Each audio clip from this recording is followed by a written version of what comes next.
Assalamualaikum warahmatullahi wabarakatuh. Jumpa lagi dengan saya Agung di Ternak Sosial Channel dari kanan sendiri di Godean Sleman, Yogyakarta. Nomor WA di 081 961 5070. Terima kasih buat teman-teman yang sudah support channel ini. Semoga kedepannya bisa berkembang jadi sarana silaturahmi dan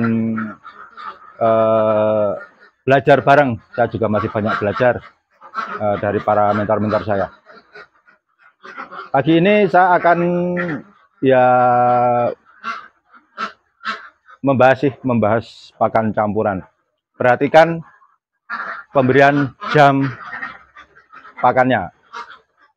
Pagi sampai jam 4 sore itu 9 jam. Jam 4 sore sampai jam 7 pagi itu 15 jam. Ini perlu diperhatikan. Kalau per 100 ekor, pakan nyampur sendiri itu di rata-rata di 16 kilo per hari per 100 ekor. Dibagi 2, 8 kilo pagi, 8 kilo sore. Tidak bisa seperti itu, bos. Karena rentang waktunya itu berbeda. Pagi jam 7, pemberian pakan jam 7, nanti jam sore jam 4. Itu cuma 9 jam. 9 jam. Sedangkan pemberian pakan sore sampai pagi lagi itu jam 4 sampai jam 7 pagi misalnya, itu ada 15 jam. Itu perlu diperhatikan. Jadi porsinya tidak sama. Bagaimana caranya? Kita simak. Yang jelas, terapkan sistem ad libitum. Kata mentor saya, Mas Abandar. Itu intinya pakan selalu tersedia, baik pakan jadi maupun yang nyampur sendiri. Itu nanti biar kedepannya bebek bisa sehat. Sebelum kita lanjut bahas itu, terima kasih buat Mas Andi Pinem di Sumatera Utara, luar biasa. Sudah lama banget kita WA-an sering berbagi informasi. Mas Andi Pinem pelihara bebek sudah 1 tahun 3 bulan. Baru 1 tahun 3 bulan. Dari 600 ekor sekarang, kemarin dikirimi video lagi masukin 500 ekor, total sekarang 3.000 ekor. Luar biasa. Sebuah motivasi, sebuah inspirasi buat kita bersama. Semoga kedepannya bisa lebih meningkat. Intinya dari ternak bebek, jangan perlu khawatir, adalah usaha yang menjanjikan asal dipelihara dengan baik, dikelola dengan baik, nanti hasilnya pasti akan baik. Luar biasa, 1 tahun 3 bulan bisa menyentuh di 3.000 ekor. Kita tampilkan ya bos, videonya. Oke, kita bahas ini pakan nyampur. Jadi saya menerapkan pakan nyampur ini. Kalau yang dulu saya jelaskan, yang 200 ekor, yang dulu ya, yang sudah saya akhir, itu saya langsung kasih pakan jadi, New Hope BP93, hasilnya juga bagus. Jadi masuk bebek langsung saya kasih pakan jadi, New Hope BP93, hasilnya cukup bagus, bisa di 80% apa, bahkan sempat menyentuh di 90%, 200 ekor. Saya bagi 2 kotak, tapi setelah ini saya renovasi, saya bagi per kotak atau per koloni itu 50 ekor, masing-masing kotak 50 ekor, biar bisa menjaga manajemen kandangnya, manajemen bebeknya, kita pantau perkembangan bebeknya lebih mudah kalau dipersempit lagi dalam jumlah yang lebih sedikit. Bisa lagi per 25 ekor, lebih bagus lagi, diperhitungkan tiap 1 meter persegi itu diisi 3. Tapi ini ada yang 1 meter persegi 3, ada yang 1,4. Dilihat sirkulasi udara, dilihat panas matahari masuk enggak. Nah itu soalnya itu nanti akan menyangkut kelembaban sirkulasi udara dan oksigen yang dihirup oleh bebeknya biar tidak berebutan. Ini kenapa 1 meter persegi diisi 3 atau 4. Ininya seperti itu. Bebek kali ini usia di 5 bulan, 5 bulanan. Ketika saya tanya penjualnya seperti itu, oke lah kita 5 bulan, nggak apa-apa untuk belajar. Ini langsung saya kasih bukan pakan jadi, tetapi saya mencoba untuk nyampur sendiri di awal. Di konten saya sebelumnya yang review kandang bebek saya yang 500 ekor ini, sekelumit sudah saya sampaikan. Nah, ini cara saya membentuk bebek. Saya kasih protein sesuai umur bebek. Ketika masuk, kemarin saya kasih protein di 15%. Selang 5 hari saya naikin di 15,5, terus saya naikin di 16,5. Ini sudah hari yang ke-8. Saya kasih protein di 16%. 16%. Rinciannya seperti ini. Pagi kurang lebih ya, karena file ada di HP. Kurang lebih pagi itu saya kasih di 4,45 kilo per 50 ekor pagi, sore di 4,95. Tapi pagi ini itu protein di 16,1 bos. Sedangkan sore saya kasih porsi yang lebih 4,95, protein di 16%. Tapi pagi ini saya kasih protein di 16,5. Caranya bagaimana?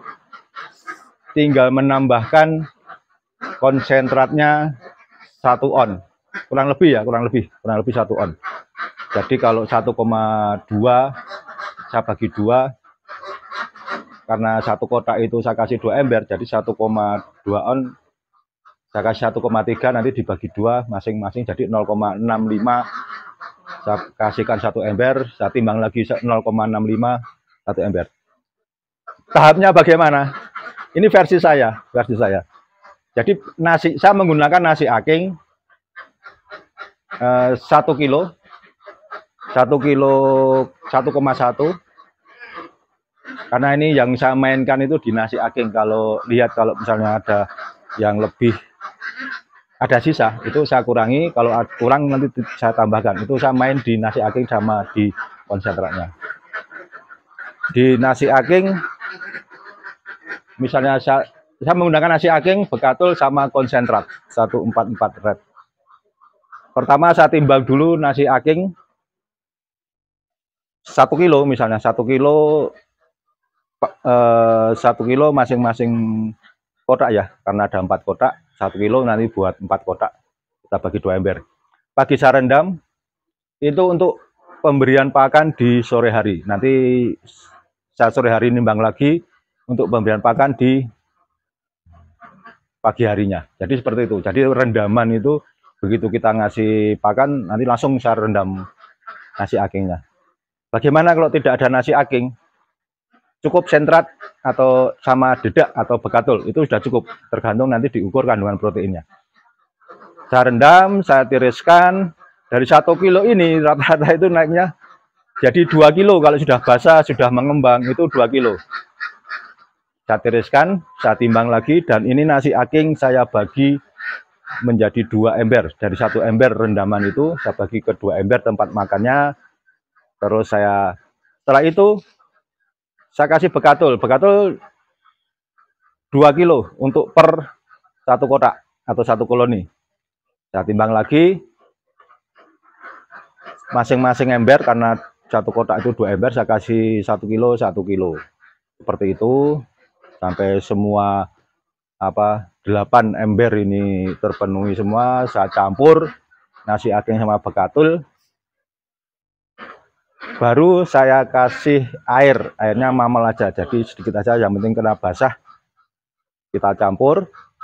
Nah, setelah semua tercampur, baru saya kasih konsentrat di atasnya.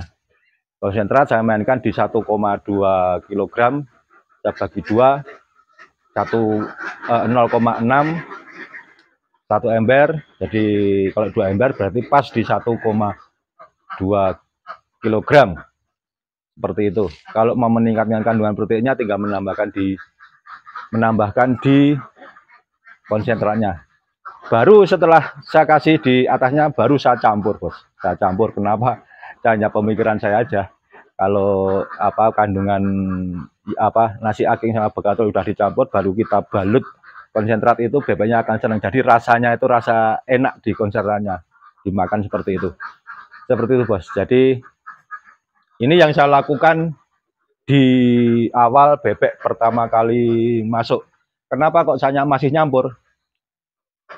Ini tujuannya untuk protein itu kita sesuaikan dengan umur bebek. Memang ribet, ya nggak apa-apa demi bebek di kedepannya, karena mentor saya sudah menggunakan model seperti ini sudah lama dan sudah dipraktekkan sama Mas Mudo di Madorejo di Prambanan sana. Halo Mas Mudo. Sudah informasi ke saya, terus saya langsung nanya ke mentor saya Mas Sabandaru, dan sudah dipraktekkan ke teman saya Mas Rian itu hasilnya juga bagus. Jadi dicoba di awal kita bentuk bebeknya, porsi proteinnya mengikuti sesuai umur bebek. Jadi makin ke depan, makin bertambah umurnya, protein makin kita tingkatnya. Jadi kalau sudah bertelur itu baru bertelur di 30, 40 atau 50, nanti terserah kita mau kasih full pakan jadi atau tidak, atau diteruskan pakan nyampurnya dengan kandungan protein yang di 18%, itu tergantung kita. Kalau mau beralih ke pakan jadi, itu peralihan juga bertahap. Nanti akan kita lakukan step by step seperti itu. Kita lihat perkembangan bebeknya. Nanti setelah 30% atau 40 atau 50% nanti akan saya beralih ke situ. Jadi intinya protein disesuaikan dengan umur, lalu mempertimbangkan masa produksi. Bisa berharap bisa masa produksi itu bisa lebih lama bos, dan stabil di hasil telur. Bisa puncaknya itu di 90% bertahan lama. Kadang ada yang naik turun seperti itu. Dan kondisi bebek juga terkondisi lebih bagus. Seperti itu. Jadi kalau pertama kali masuk langsung dikasih pakan jadi, maaf ya, yang karena ini sebuah pilihan, mau dikasih pakan pabrikan langsung atau yang nyampur itu sebuah pilihan. Karena kemarin saya juga menggunakan model seperti itu, langsung pakan jadi. Sekarang saya rubah sambil saya belajar dan saling menginformasikan. Kalau nyampur itu seperti ini, kalau mau diteruskan nggak apa-apa, kalau langsung berubah ke pakan jadi, prosesnya seperti ini, mau dipakai, monggo. Saya mencoba mengaplikasikan ke bebek saya. Atau langsung masuk ke bebek, langsung dikasih pakan jadi, nggak apa-apa. Nanti peralihan bertahap per 1 minggu, bertahap kita ikuti prosesnya.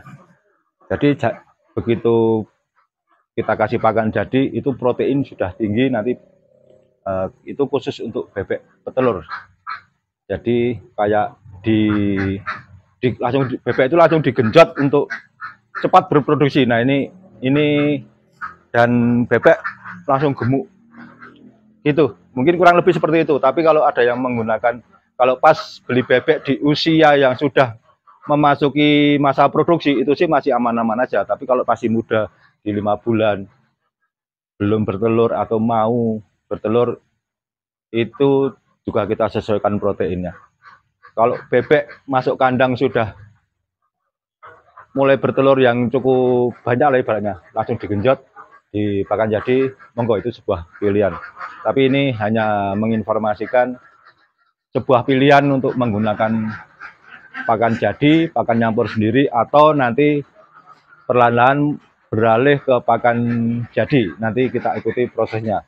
Yang jelas saya ke depan tetap menggunakan pakan jadi pabrikan. Simak terus saya menggunakan pakan jadi apa. Yang jelas ini tidak ada endorse dari pabrikan manapun. Ini hanya sebuah kebutuhan. Nanti kita lihat ke depan saya pakai pakan jadi apa. Itu yang jelas telur bebek masuk kandang itu tanggal 15, hari Kamis tanggal 15 Juni. Paginya yang di koloni A4 itu 17 masih tanggal 18 terus berhenti di tanggal 19 20 berhenti. Tanggal 21 itu yang di koloni A2 itu 1, koloni A4 1, di koloni pagi tadi tanggal 22 di koloni A2 itu 2 butir, yang di koloni A4 1. Berarti faktor umur. Makanya kita bentuk di awal bebek tidak langsung gemuk. Jadi perlahan-lahan kita protein, kita ikuti pola pakannya dan proteinnya kita ikuti seperti itu.